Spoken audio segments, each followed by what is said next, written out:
Southern Extreme TV is brought to you by Rock's Edge Outdoor Gear, Old Blue Fresh Earth Cover Scent, Deadly Attraction Game Calls, and by Bull Moose Guns and Ammunition. Hey guys, welcome back to Southern Extreme TV. I'm your host, Blake Myers. Today we're going to go away from kind of the reviewing and how things perform and things like that. We're just going to have a little fun out here today. We're going to be shooting a Smith & Wesson MP15. We're going to have it coupled with a, make sure I get this right, is a Mac Brothers Varmintier 223 suppressor. So I'm really excited about it. I know a lot of you gun freaks out there, the first thing you're going to ask is, are you shooting subsonic? No, this is just regular ammo that we've hand loaded here in North Carolina. So everything's going to be supersonic. You're still going to have that crack of the bullet, which anybody that knows you can't really suppress a 223 if you're shooting supersonic. You can't really suppress anything if you're shooting supersonic. But it's still going to be fun to shoot, so I'm excited about it. Guys, let's get out and have some fun. We're going to put some shots on just a regular piece of paper. We're going to try to sight it in with a certain kind of ammo that we're using. That's really the main purpose for the video today. We're out here, we're going to shoot a specific type of ammo, which is our hand loads. And we're just going to try to get it dialed in to where we're hitting very consistent. So we're going to see what it does. Thank y'all for watching, guys. Let's put some rounds down range. All right, guys, got the target set up. We got a good backdrop, so we ain't got to be worrying about bullets going everywhere. Let's put some bullets down range, guys. It's gonna be a fun day. A little windy, but it's all good. Let's get this thing sighted in and see what it'll do. Going hot.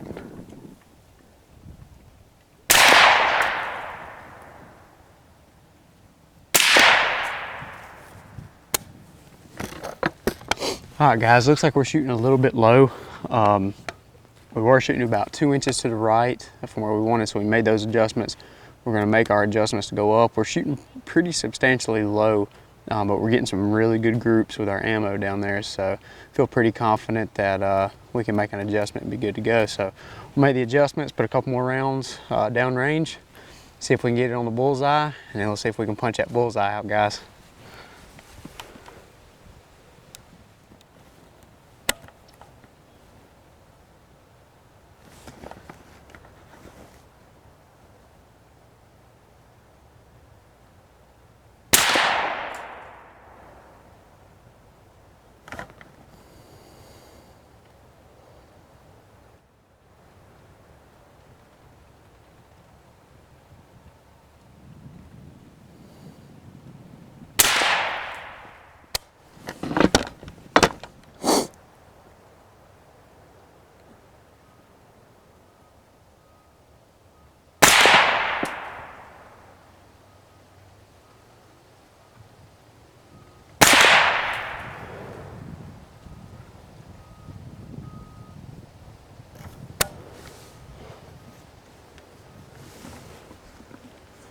A little bit high, guys, but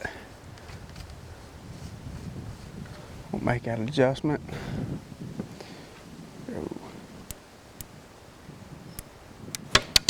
Just try three clicks down and just see what happens.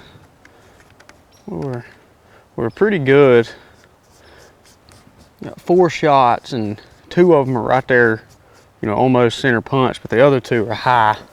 So we'll move it 2 or 3 clicks and see what happens. I'm gonna go at the top left target this time. I'm gonna go 2 shots.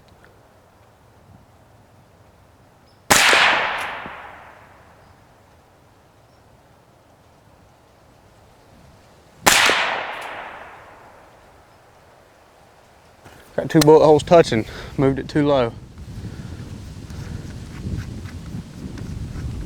This wind blowing probably doesn't help a whole lot. Let's move it back up.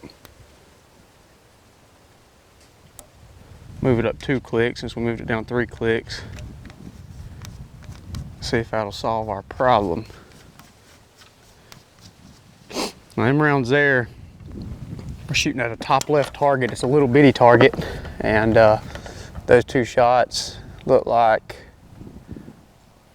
both of them are about 1 inch low and maybe 1/4 inch to the left. But it looks like they're two holes touching. So let's see if this adjustment here makes a difference.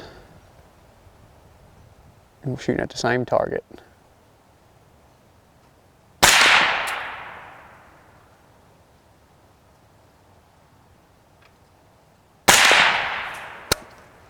From what I can tell, that right there is 2 bullets in the bullseye, ladies and gentlemen. All right, guys, we got 6 rounds of our hand loads left, and that's really what we want to be on paper, because if we go and do any hunting or anything like that, and we definitely want, you know, these hand loads will be the ones that we go with, especially doing any kind of competition shooting or, you know, distance shooting. But we'll get these dialed in. We got 6 shots left, 7 counting the one that's already in the chamber. And then we'll go and we'll just use some regular cheap ammo, the tool ammo or some of the Russian stuff that comes in. I know what you guys know what I'm talking about. And we'll shoot it and we'll see how it does compared to some of the hand loads. See what it looks like. So it's out here something fun shooting, so see what we can do now. We do need to make an adjustment before I get too carried away. You know, the last 4 shots we made were about 1 inch low, but we didn't move it but about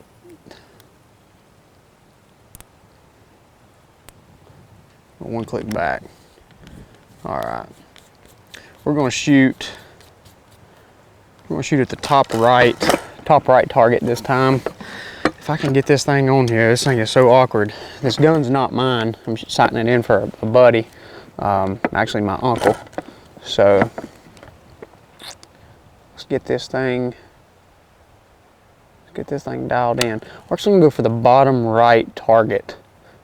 See what kind of groups we can get on this one.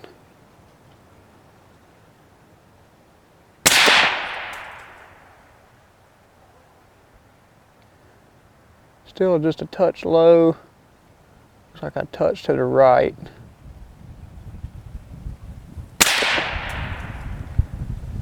That and right there, center punched it though. We got 4 shots left of our hand load, so we're gonna put these 4 shots in the bottom left target because there's no shots around it. So these 4 will be the last 4 shots, and we'll put these right at the bottom left target, and then we'll walk back down, or actually I'll bring the target back up here and let you guys take a look at it and show y'all what the rounds look like.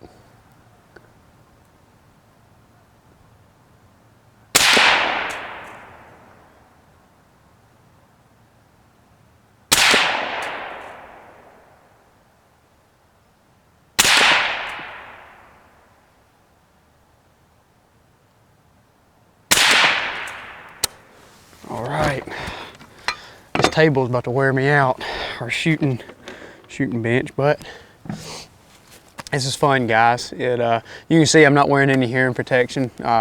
You know, there's a lot of guys that are diehard haters for a 5.56 or a 2.23 suppression system, and I mean I agree to a certain extent. It's not going to be like your 300 blackout suppressed or anything like that. I mean, if you know anything about hunting or shooting for that matter with suppression, you realize that. But definitely something really fun to shoot if you're a 5.56 or a 2.23 guy and you're going to be at the range shooting a lot of rounds, or possibly, you know, shooting around houses, which you don't really want to be shooting around a lot of houses, but if you do have that type of problem, like for instance, we do have neighbors here where I'm at, but we've got neighbors that are, you know, 600-700 yards apart from us. We've got a really good shooting range here. This is our short distance shooting range. We got a big field off down on the bottom that we can stretch out to about 200 yards if we have to. Then we got another property that, you know, goes out to 500 or 600 yards.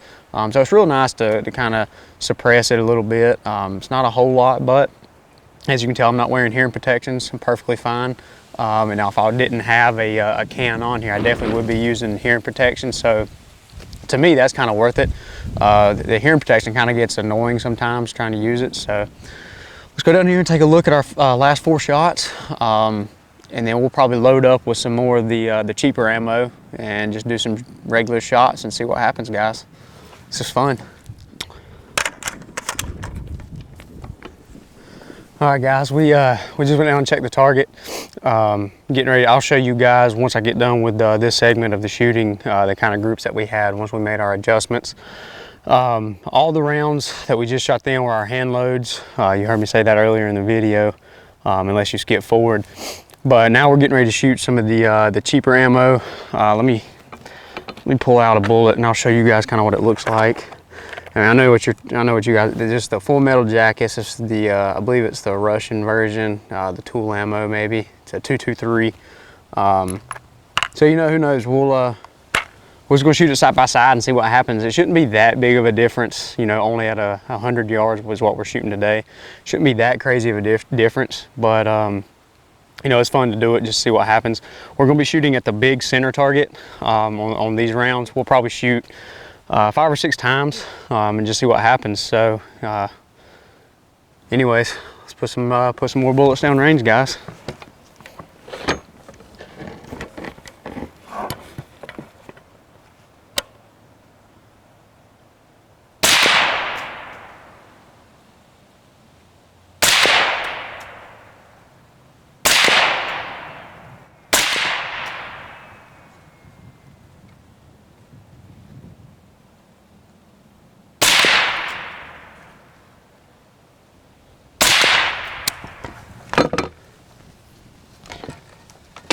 All right, I'm gonna walk down and I'm gonna go check the target, bring it back up here and let you guys take a look at it, and let's see what kind of groups we got.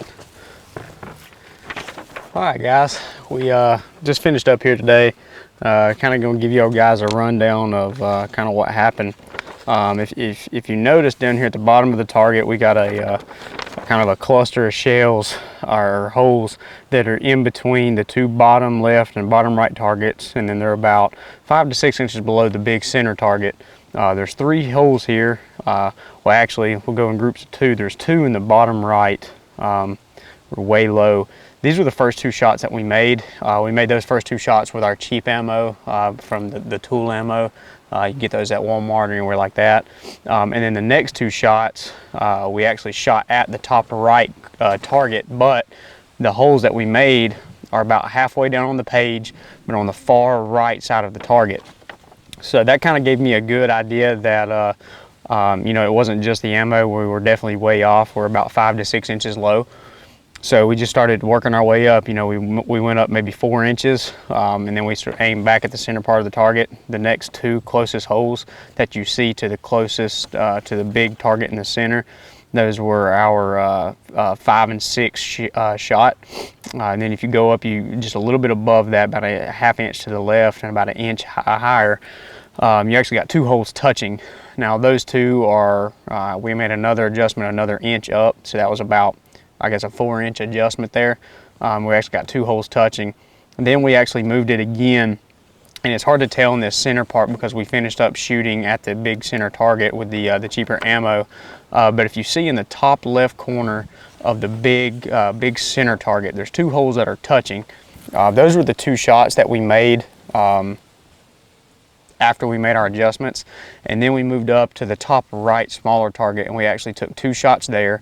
So we made 2 shots that were fairly decent shots. They were inside the orange circle, which is I think an inch diameter, 1.5 inches width or something like that, but it was still about a ½ inch high and about a ½ inch to the left. So we made another adjustment. We moved it I think we moved it 2 clicks to the right, and then we moved it 3 clicks down, and then we moved to the top left target and shot 4 rounds. Now, these 4 rounds, that's probably one of the best groups that we shot all day as far as grouping goes.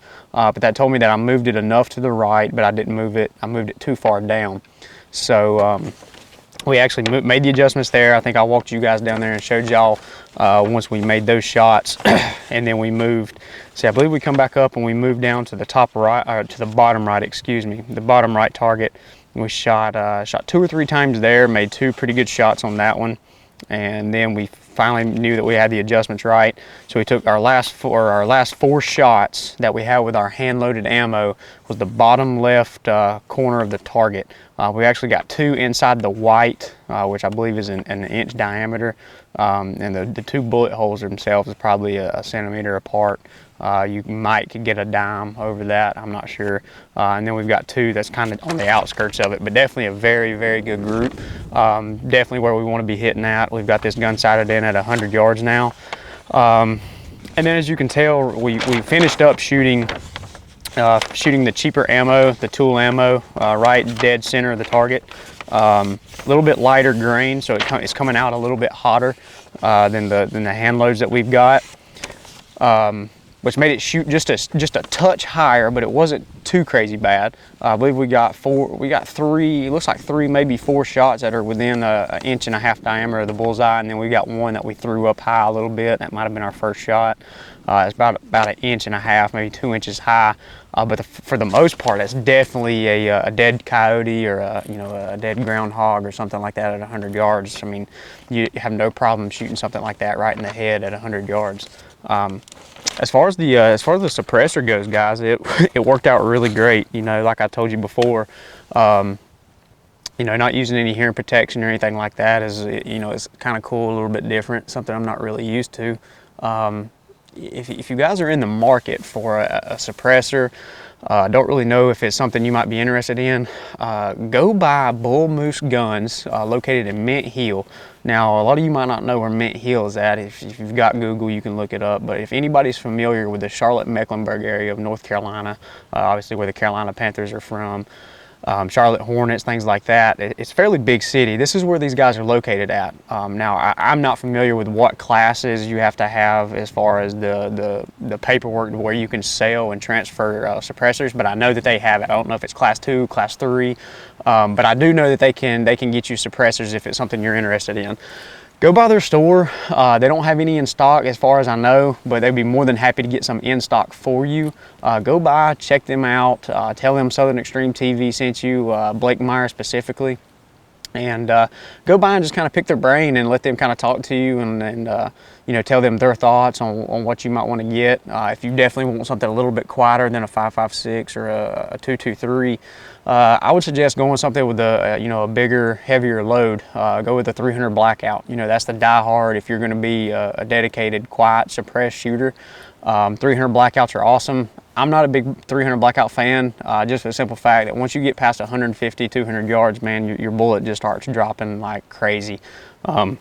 And where we hunt here, you know, I'm not taking shots out that far, maybe 100 yards max, so it really wouldn't be that bad of a round for here, but I like to be able to go out to the range and shoot a little bit farther than that if I want to. With that gun, it kind of limits me on my distance that I can shoot. If you are looking for something besides a 2.23 or 5.56, I would definitely check out a 22-250. That's a screaming round. It's going to be pretty similar to what the 2.23 and the 5.56 is. I haven't ever shot one suppressed, but from everything that I've looked as far as the research and stuff like that goes, they're going to be hand in hand kind of similar. I don't own a 22-250, which I'm looking at probably getting one. They're a really, really sweet round. They're a really flat shooting round, which is what I like. I like being able to take longer distance shots. That's what I like. That's what I enjoy doing.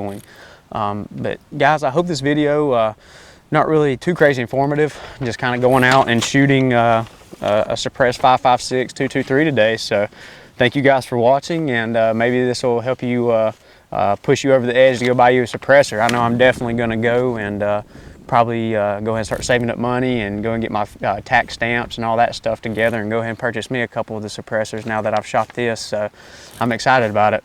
Guys, thank you again for watching Southern Extreme TV. I'm your host, Blake Myers. Come back, watch us some more videos, guys. Stay tuned for the next episode. Thank y'all.